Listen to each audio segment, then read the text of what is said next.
አንዳንድ ማስታወሻም ካለ ከጽሑፉ ስር በስሱ ማስታወስ ልትጽፍበት ትችላለህ።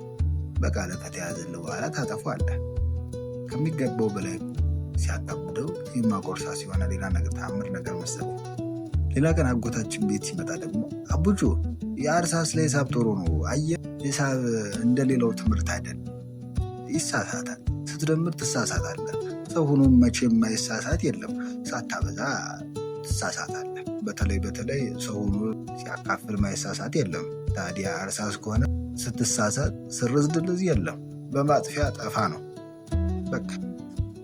በቃ አጎቴ ያዝ አደረገኝ። በምን ቀን ነው እርሳስ የተቀበልኩት? የእናቴ ተንኮል ሳቅ ቆይቶን የተገለጠልኝ ለካስ ቅጣት መሆኑ ነው። መቼስ የወንድሟ ባህር አይጠፋትም። አጎቴ ስጦታ ከሰጠ እድሜ ልኩን ስለሰጣት ነገር ሲያነሳና ሲጥል ነበር የሚኖረው። አባቴ የራሱ አንድ ቀን እየሳቀ እንዲህ አለኝ፣ ባለፈው ወለም ቢለኝ የሰጠው ከዘራ ጥሩ ነው ተመረኮዝክበት አለኝ።